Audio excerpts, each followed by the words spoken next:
Hello everyone. तो क्या हाल चाल है आप सभी के। उम्मीद करते हैं कि सब कोई अच्छे से होंगे।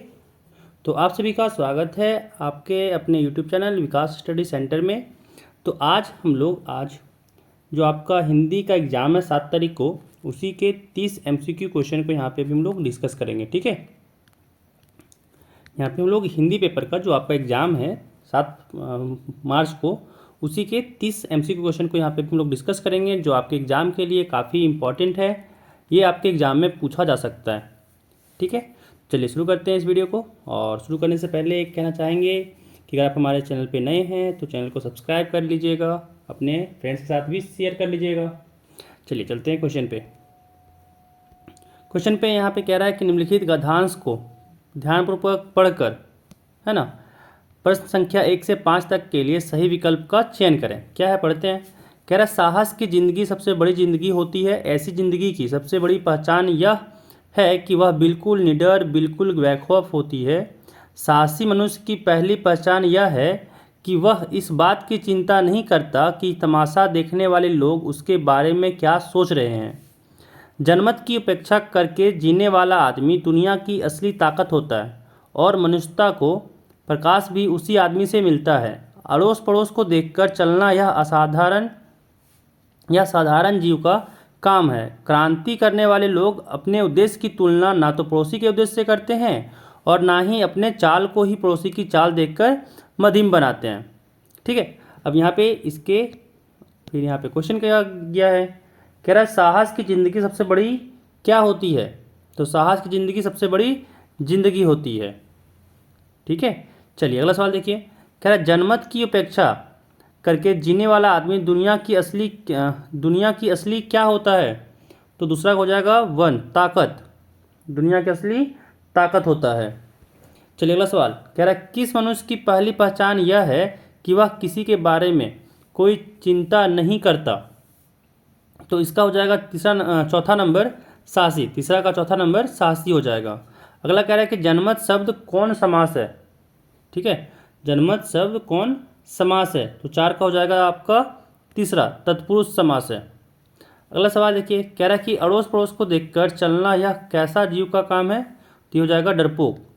चौथा नंबर हो जाएगा आपका चौथा, पाँचवा का सॉरी डरपोक नहीं, सॉरी ये साधारण है, साधारण। पाँचवा का ए हो जाएगा आपका साधारण। देखिए यहाँ पे लिया हुआ ना, यहाँ पे देखिए कह रहा है यहाँ पे कि देखिए अड़ोस पड़ोस को देखकर चलना यह साधारण जीव का काम है। तो साधारण जीव का काम है ना। चलिए, तो 5 का 1 हो गया। अगला सवाल, यहाँ पे एक और पदांश दिया हुआ है। गद्यांश ऊपर में था, ये पदांश है। कह रहा है कि प्रस्तुत पदांश को ध्यानपूर्वक पढ़कर प्रश्न संख्या 6 से 10 तक के लिए सही विकल्प का चयन करें। तो यहाँ पे हम लोग क्या कह रहा है कि हंस लो दो क्षण खुशी मिली, वरना जीवन भर कंदरन है। किसका जीवन हंसी खुशी में इस दुनिया में रहकर बीता। सदा सर्वदा संघर्षों को इस दुनिया में किसने जीता। खिलता फूल मलान हो जाता, हंसता रोता चमन चमन है। कितने रोज चमकते तारे, कितने रह रह गिर जाते हैं। हंसता शशि भी छिप जाता है, जब सावन घन घिर आते हैं। उगता ढलता रहता सूरज, जिसका साक्षी नील गगन है। आसमान को छूने वाली वे ऊंची ऊंची मीनारें, मिट्टी में मिल जाती हैं वे, छिन जाते हैं सभी सहारे। दूर तलक धरती की गाथा, मौन मुकुर कहता कन कन है। अब यहाँ पे इस पे सवाल दिया हुआ है। सवाल है कि हंस लो दो क्षण खुशी मिली, वरना जीवन भर क्या है। तो इसका आंसर हो जाएगा आपका 6 का आंसर हो जाएगा दूसरा नंबर, कंदरन। ठीक है, चलिए अगला देखिए। 7वां नंबर कह रहा है कि दूर तलक किसकी गाथा है। तो 7वां हो जाएगा आपका चौथा, धरती की गाथा है। अगला कि नील गगन एक शब्द क्या होगा। तो 8वां का यहाँ पे दूसरा हो जाएगा नीलांबर। अगला सवाल कह रहा है कि खिलता फूल क्या हो जाता है। तो 9 का 1 हो जाएगा म्लान। अगला सवाल कह रहा है कि जब सावन घन घिर जाते हैं तब कौन छिप जाता है ना। तो 10 का हो जाएगा 2, शशि छिप जाता है। चलिए अब यहाँ पे व्याकरण का सेक्शन आ गया। ठीक है, खंड ख आ गया, जिसमें व्याकरण का क्वेश्चन रहेगा। क्वेश्चन यहाँ पे है कि निम्न में से किस वाक्य में आक्रामक क्रिया है। पहला कि बच्चा खेल रहा है, वह पुस्तक पढ़ रहा है, पिताजी रेडियो सुन रहे हैं, माँ भोजन बना रही है। तो इसका आंसर हो जाएगा 1 नंबर। ठीक है, बच्चा खेल रहा है, आक्रामक क्रिया यहाँ पे है। अगला सवाल कह रहा है कि निम्न में से कौन सा वाक्य सकर्मक क्रिया का उदाहरण है। तो यहाँ पे कह रहा है मैं खेल रहा हूँ, वह पढ़ रहा है, वह रोटी खा रहा है, या चिड़िया उड़ रही है। तो 12 का आपका तीसरा नंबर हो जाएगा कि वह रोटी खा रहा है, ये हो जाएगा सकर्मक क्रिया। चलिए अगला कह रहा है कि गुरु का एक अर्थ होता है शिक्षक और दूसरा।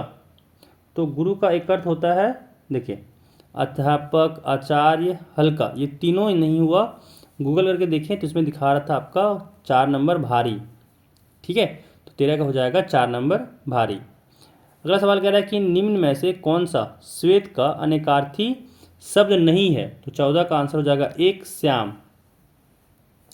अगला कह रहा है कि आजीवन कौन समास है। ठीक है ना, आजीवन कौन समास है। तो 15 का हो जाएगा आपका दूसरा अवयवी भाव समास है। ठीक है, चलिए अगला देखिए, कह रहा है रचना के आधार पर वाक्य के कितने भेद होते हैं, है ना। तो 16 का आपका आंसर हो जाएगा 1, 3 भेद होते हैं। चलिए अगला सवाल देखिए, कह रहा है मेरी इच्छा है कि मैं डॉक्टर बनूं, यह कौन वाक्य है। तो 17 का हो जाएगा आपका 4 मिश्र वाक्य है ना, कि मेरी इच्छा है कि, यहाँ पे की लग गया ना, तो इसलिए हो जाएगा ये मिश्र वाक्य। चलिए अगला सवाल देखिए, कह रहा है कि पिताजी के द्वारा अखबार पढ़ा गया, यह कौन वाच्य है ना।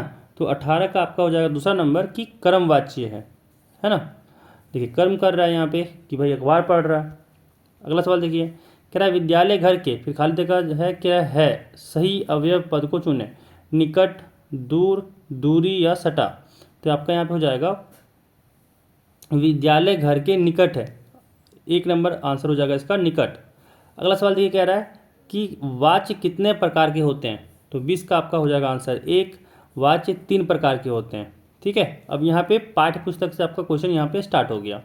कह रहा प्रस्तुत पद्यांश को ध्यानपूर्वक पढ़कर प्रश्न संख्या 21 से 24 तक के लिए सही उत्तर का चयन करें। कह रहा कि फसल क्या है, और तो कुछ नहीं है वह, नदियों के पानी का जादू है वह, हाथों के स्पर्श की महिमा है, भूरी काली संदली मिट्टी का गुण धर्म है, रूपांतर है सूरज की किरणों का, सिमटा हुआ संकोच है हवा की थिरकन का, है ना। तो क्या उपयुक्त पदांश के कवि कौन है।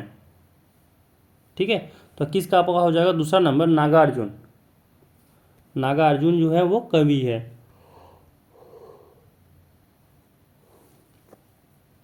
अगला सवाल कह रहा है कि फसल किसका जादू है। तो 22 का आपका हो जाएगा तीसरा नंबर कि नदियों के पानी का। अगला कह रहा है कि फसल किसका गुणधर्म है। तो आपका यहाँ पे आंसर हो जाएगा दूसरा कि मिश्रित मिट्टी का। अगला सवाल, फसल किसका रूपांतर है। तो इसका आंसर हो जाएगा तीसरा नंबर सूरज की किरणों का। अगला सवाल है कि सूरदास की काव्य भाषा है। तो 25 का आंसर हो जाएगा दूसरा ब्रज भाषा। ठीक है, चलिए अगला सवाल कि गोपियों ने किसे भाग्यवान कहा। ठीक है, इसका आंसर हो जाएगा 1 नंबर उद्धव को। ठीक है, उद्धव को कहा। अगला सवाल कि उत्साह कविता में कवि ने किसे गरजने को कहा है। ठीक है, तो 27 का हो जाएगा दूसरा नंबर बादल को गरजने कहा है। अगला सवाल कि विकल विकल उन्मन थे उन्मन पंक्ति किस कविता की है। तो 28 का हो जाएगा 1 नंबर उत्साह। ठीक है, तो यहाँ पे कुछ क्वेश्चन रहे जो यहाँ पे आपका इम्पोर्टेंट क्वेश्चन था, है ना, जो आपके एग्जाम में आने को आ सकते हैं। तो ये बस इस वीडियो में इतना ही, मिलते हैं अगले वीडियो में फिर।